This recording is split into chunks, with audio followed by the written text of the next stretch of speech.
ça l'histoire, les confidences inédites de la victime, et comme il met aussi en exergue le fait divers qui brûle le Sénégal. Madame Ledel nous fait un livre sur l'affaire, mais j'ai envie de dire qu'il nous fait un livre sur les affaires dans l'affaire et l'affaire dans les affaires.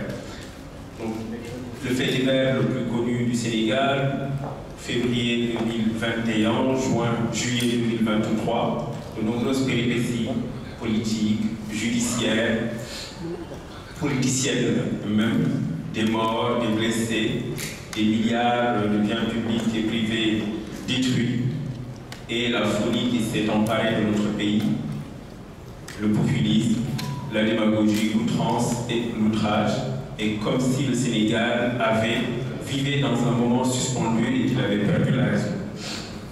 Madame Ledel nous fait le récit de cette affaire, de son début, du surgissement de l'affaire en février 2021 jusqu'à son épilogue, entre guillemets, et je mets les guillemets à dessein, avec le verdict du 1er juin 2023. Et dans ce livre, nous parcourons l'affaire, mais aussi nous parcourons les affaires de l'accusation, de la une des Échos, aux dénégations, aux théories du complot, aux manipulations, aux blessures, aux morts, aux mensonges, mais aussi à une forme d'abaissement de la parole politique au Sénégal et un abaissement tout court de la forme du politique. Et la folie s'est emparée des esprits et la raison a semblé déserter notre pays depuis.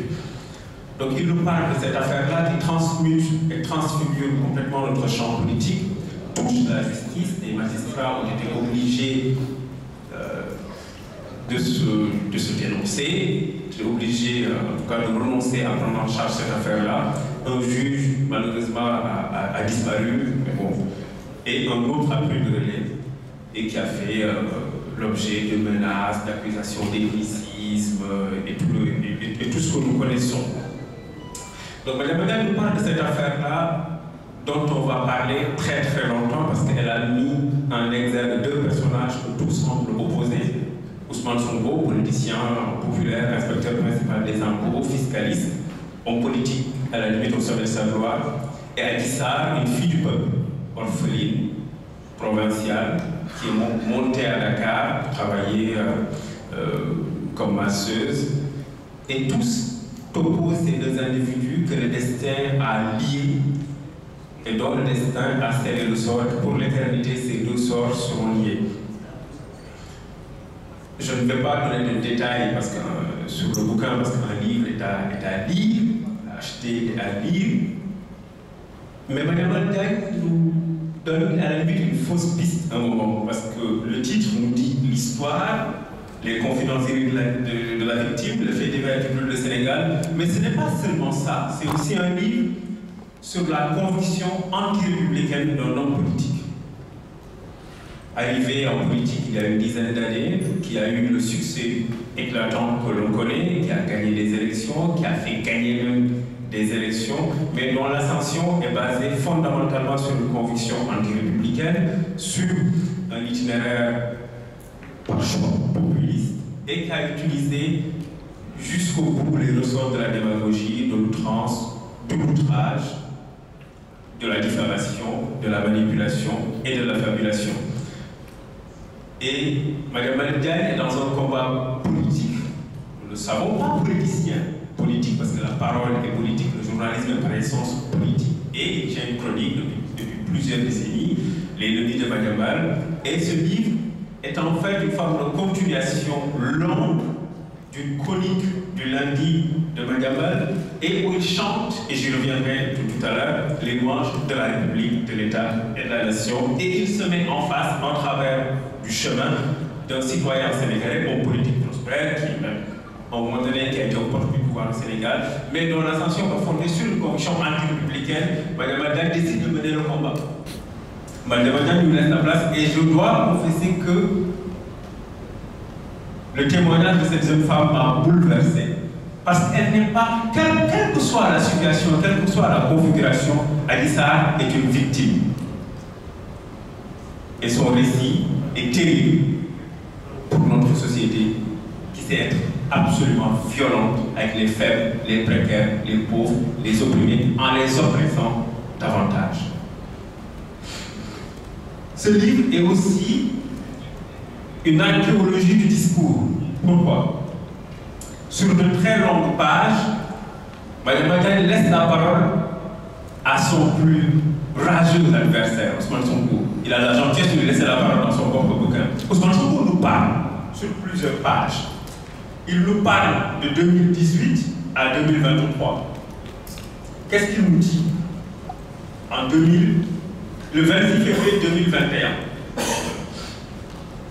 Oui, le 15 février 2023, qu'est-ce qu'Ousmane Sonko nous dit? N'écoutez pas ceux qui vous disent de mourir pour notre cause, n'en vaut pas la peine. Quand on est dans un combat, on doit être prêt. Pour notre part, nous sommes prêts. Nous avons perdu beaucoup de choses. Et c'est ce que les jeunes ont fait par nous, en nous, jusqu'à nous suivre. C'est pourquoi les jeunes disent, si quelqu'un meurt, sa mère fera tous les enfants. Le 22 janvier 2003, Ousmane Sonko nous dit, j'ai déjà rédigé mon testament. Cela ne veut pas dire que je m'offre pieds et poings liés à Macky Sall, mais que Macky Sall prendra ma vie ou je prendrai la sienne. 7 février 2021, Ousmane Sonko nous dit, je lance un appel aux jeunes, le temps n'est plus à la parole et aux commentaires sur les réseaux sociaux. C'est le temps du combat au plus de vos vies.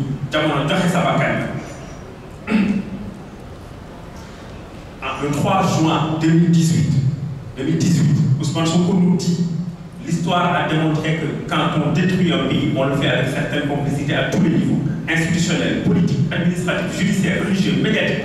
Heureusement pour le cas des médias, hormis quelques organes et journalistes encore indépendants, il y a aussi les réseaux sociaux pour atténuer le mal et toucher une partie du peuple. Nous ferons avec. Mme Badiane laisse sur de très longues pages, disais-je donc, la parole à Ousmane Sonko, qui nous dit lui-même qu'il est anti-républicain, qui nous dit lui-même qu'il est un populiste, qui nous dit lui-même qu'il est un démagogue, et qui nous dit lui-même qu'il a choisi l'outrance et l'outrage, qu'il a choisi le fait de s'affranchir de toutes les limites pour mener son combat politique. Et c'est, je le disais, ce texte est aussi une archéologie du discours politique. Et ce texte est un testament sur une époque, est un testament sur la République, est un acte de foi sur la République. Ce texte est un acte d'amour de Mme Badiane pour l'État. Il est aussi un acte, le texte, de l'attachement viscéral d'un fils du Sénégal à la cohésion nationale, à la cohésion sociale, à l'heure où on nous dit, quelqu'un nous dit que le chef de l'État n'aime pas les Djola, que quelqu'un nous dit, peut-être la même personne, que les Mankagnes sont une filière dans laquelle Macky Sall recrute des comploteurs.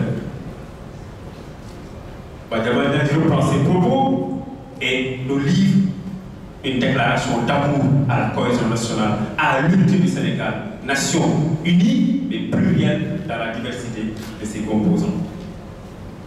Ce texte donc est un témoignage sur la République, est un témoignage sur l'État, est un témoignage sur la nation, mais aussi il est un document pour les chercheurs, les historiens, les anthropologues, les sociologues et les philosophes, mais aussi les psychologues, pour que demain, quand ils voudront se pencher sur le cas Ousmane Sonko Adissa, quand ils voudront se pencher sur cette affaire et sur les affaires qui lui sont connexes, et quand ils voudront se pencher sur l'histoire politique foisonnante de violence, mais aussi de moments de ferveur populaire et des moments de joie, mais aussi de peine, ils pourront recourir à ce bouquin qui est dans le milieu d'édition, on appelle ça un document. Qui est Mme Badiane? On connaît le journaliste, le patron de presse, l'ancien juriste, si on n'est jamais ancien juriste, mais aussi l'acteur économique. Mais il n'est pas que ça. Il n'est pas que ça. Et ce sont des côtés, en tout cas, ces visages les plus connus. Mais moi, je connais un autre visage. Et c'est celui qui m'a séduit. Il m'a même bouleversé, ce visage-là. Et je vais dire pourquoi. Je vois en lui un républicain, un démocrate et un Sénégalais. Pourquoi républicain? Un jour, marchant dans la rue, errant presque, le soir, je parle à un de mes amis au téléphone et nous avions une conversation très dure sur nous-mêmes et sur notre pays. Et sa conviction sur la République m'a ému, m'a profondément ému. Et je lui posais la question. Je lui dis, mon cher Racine, qu'est-ce qui fait de toi ce républicain viscéral que j'entends au téléphone? Et il me dit, je ne sais pas, je suis républicain par intuition. Et c'est peut-être la plus belle phrase que j'ai entendue de ma vie. Et Madame Baldaï est un républicain par intuition aussi. Qu'est-ce qu'un républicain? C'est quelqu'un qui oublie son idiosyncrasie, qui sort de son être et qui fait de chaque citoyen de ce grand pays que le Sénégal un semblable. Et ce n'est pas nouveau. Lorsque les listes de Touba ont été non paritaires, il a réagi. Lorsqu'un chef religieux avait eu un comportement indélicat avec un journaliste, il était le seul à réagir. À chaque fois que la République est profanée, elle est insultée, elle est confiée, Madame Baldaï a fait partie des rares Sénégalais à avoir réagi. Parce que malheureusement, dans le pays de Senghor, de Cheikh Anta Diop, de Mamadou Dia, de Ibou Fall, de Babsa Bakar, la République est orpheline. C'est la grande orpheline. Elle n'a pas beaucoup de grands défenseurs. Et Madame Baldaï, parmi ces peu nombreux défenseurs, il en fait partie, comme Vieux Savarin en fait partie. S'ils étaient 1000, il en serait, s'ils étaient 100, il en serait, s'ils étaient 10, il en serait, et s'il en restera qu'un seul, je parlais des défenseurs de la République, il sera Madame Baldaï. Et ceci me bouleverse, parce qu'on le partage fondamentalement cette conviction. Madame Baldaï est aussi un démocrate. Qu'est-ce qu'un démocrate? C'est quelqu'un qui est fondamentalement attaché à la liberté. Ses chroniques tous les lundis le montrent. Le fait qu'il a décidé de lancer un journal en 2023, dans les années de ferveur post-alternance de 2000, le fait qu'il a tenu, malgré la violence symbolique, économique et politique qu'il a subie jusqu'à aller en prison pour ses idées et ses idéaux, il a tenu et créé un journal. C'est faire acte de résistance, c'est aussi faire acte d'amour pour la liberté. Et ce n'est pas parce que je suis un collaborateur du quotidien depuis presque 3 ans que je le dis, mais je suis très fier d'écrire dans ce journal parce que malheureusement, ils ne sont pas beaucoup de journaux aujourd'hui à défendre encore la République, la liberté et l'état de droit. Et s'il y a un drapeau de la liberté au niveau de la presse sénégalaise, s'il y a un flambeau de la liberté, le quotidien ferait partie des tenants de ce flambeau de la liberté-là. Donc Madame Baldaï est un démocrate parce que c'est un intellectuel libre. Et parce qu'il est menacé, parce qu'il est insulté sur les réseaux sociaux, parce que c'est un torrent d'eau au quotidien, mais il tient. Et je ne lui ferai pas référence de lui dire tu es courageux. Je déteste quand les gens me disent que tu es courageux.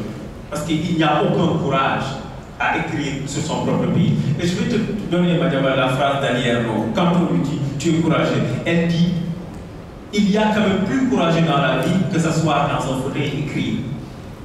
Non, je ne ferai pas l'offense de dire que tu es courageux. Tu ne peux pas faire autrement. C'est comme ça parce que tu es un républicain et tu es un démocrate. Il est démocrate, enfin, parce qu'il croit fondamentalement à la souveraineté du peuple. On lui dit un jour, un journaliste, je l'ai suivi, si un tel est élu, qu'est-ce que tu feras? Il dit oui, mais je l'appellerai Monsieur le Président de la République, parce que c'est le peuple en démocratie qui donne le pouvoir.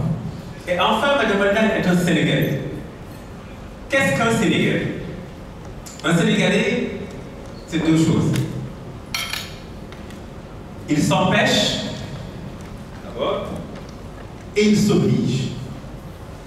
Un Sénégalais s'empêche d'insulter des magistrats, des juges, des barreaux, des avocats et des généraux de l'armée. Un Sénégalais parce qu'ils sont le sol de la République et du vivre ensemble. Un Sénégalais s'empêche d'insulter des chefs religieux, coutumiers, l'archevêque de Dakar, etc. parce qu'il sait qu'ils sont un sol du vivre ensemble. Un Sénégalais s'empêche d'insulter des femmes en les traitant de grenons victimes d'AVC parce qu'il pense à Nakayala, à Yassine Boubou, à Ndemdokod, à Eugénie Rokhaya, à Henriette Diankandé, à Rose Bass, il pense à Caroline Faye, il pense à Maïmouna Kane. Un Sénégalais s'empêche d'insulter l'histoire et la vie. Donc un Sénégalais s'empêche. C'est quelqu'un qui s'empêche. Un Sénégalais, c'est quelqu'un qui s'oblige parce qu'il sait que notre pays est grand, il est immense. Et qu'à la révolution de 1789 en France, des Sénégalais ont déposé des cahiers de doléances. Depuis 1848, nous votons dans ce pays. Un Sénégalais s'oblige à rester dans le carcan de la démocratie, des libertés, de l'état de droit, parce qu'il sait que nous sommes un des rares pays au monde à élire un président de la République le 26 mars et à l'installer le 2 avril. Il sait qu'en 1 mois, nous organisons dans des conditions absolument optimales un référendum qui ne souffre d'aucune contestation. Mais un Sénégalais s'oblige aussi parce qu'il marche sur des traces de ses illustres devanciers. Il marche sur les traces de Léopold Sédar Senghor et de Cheikh Anta Diop. Je les mets côte à côte à dessein parce que je ne les oppose pas, je les mets en lien. Un Sénégalais marche sur les traces de Mamadou Dia, un Sénégalais marche sur les traces d'Abdou Karim Gaye, de Lamine Dia, de Amadou Mahtar Mbow, de Lamine Arfan Senghor, de Majmoud Diop. Un Sénégalais marche sur ces traces parce qu'il est con, il s'oblige d'aimer notre pays, parce qu'il sait que nous sommes d'humbles héritiers, mais d'exigeants héritiers d'une très grande et d'une très vieille histoire.